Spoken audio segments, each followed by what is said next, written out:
All right, now we're going to graph the parent function for cosine of x. Remember, on our unit circle, we're looking at the x values. Don't get confused, it's really cosine theta. And then you have the coordinates x and y, which are cosine sine. We already graphed the sine curve, the sine function, the y values. We're going to graph the x values now and see what they look like on a Cartesian xy plane.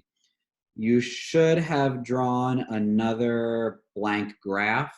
If you didn't do that, pause right now, take your time and draw it, and then you can check with me. It's the exact identical one that I did in the first video for this section.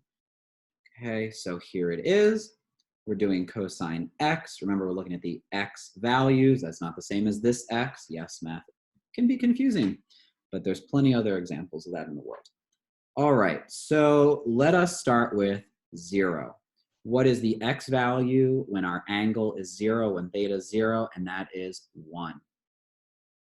So it looks like our y-intercept is up here. Unlike on the sine curve, our y-intercept was the origin. So our y-intercept is at 1.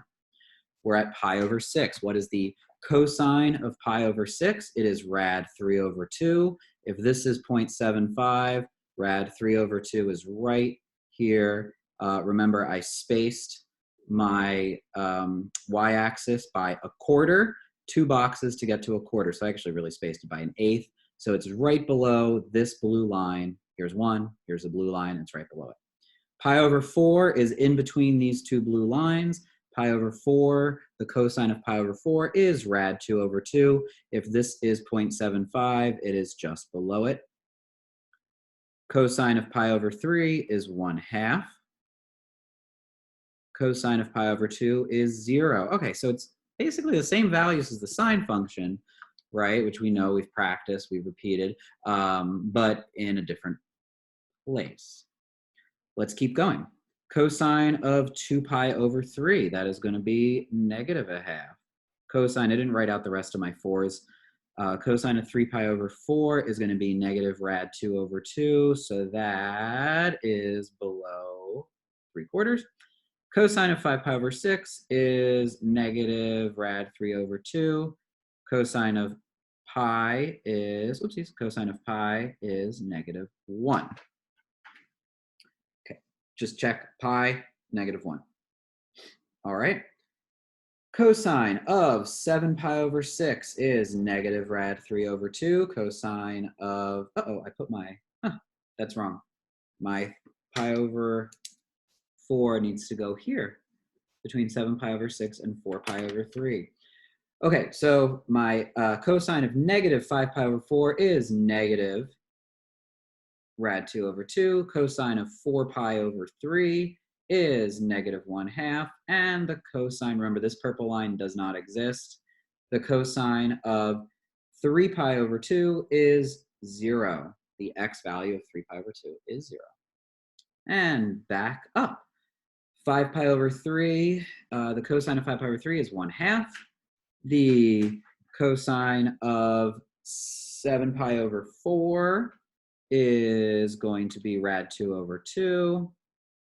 The cosine of 11 pi over 6 is rad 3 over 2, and the cosine of 2 pi is 1.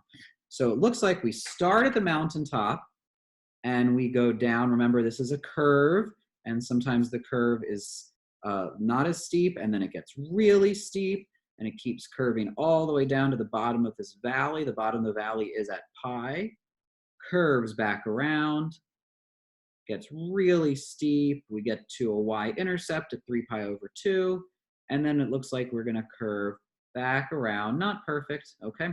Now, for you to show that you know that this curve keeps going, you cannot go like this. That's ridiculous, because this is the mountaintop.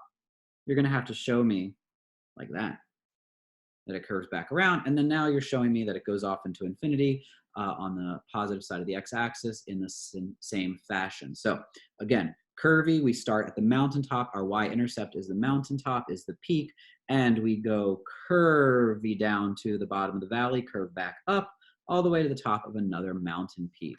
And we're going to do the same going backwards. So go back to 0, which we did end at 2 pi, right? And we're going to go backwards clockwise. Cosine, so the x values, negative pi over 6. positive rad 3 over 2, negative pi over 4, positive rad 2 over 2. Remember, these are the x values in the fourth quadrant of our plate, but they end up in the second quadrant of our graph.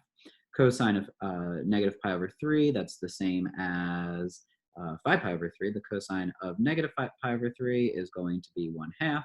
Cosine of pi over 2, negative pi over 2 is 0. Okay, now go ahead and keep going through the pattern as best as you can, and just use me as support. I'm actually going to start curving now. Cosine of negative 2 pi over 3, that would be negative 1/2. Cosine of negative, what is this? 2 pi over 4, 3 pi over 4 is going to be 0.707, just below. Cosine of negative pi over 6 is negative 0.866. And cosine of negative pi is negative 1. Going to go back up. 7 pi over 6. Ah, I did it again. I am rusty. 7 pi over 6. Negative 5 pi over 4. Negative 4 pi over 3. Negative 3 pi over 2. Negative 5 pi over 3 is at 1/2. Negative 7 pi over 4. Negative 11 pi over 6, just below that blue line. And finally, just making sure, negative 2 pi is at positive 1. The cosine of negative 2 pi is the same as cosine of 2 pi, which is 1. All right, and we're going to keep it curvy, make the valley curvy. Not quite a U, but definitely curvy.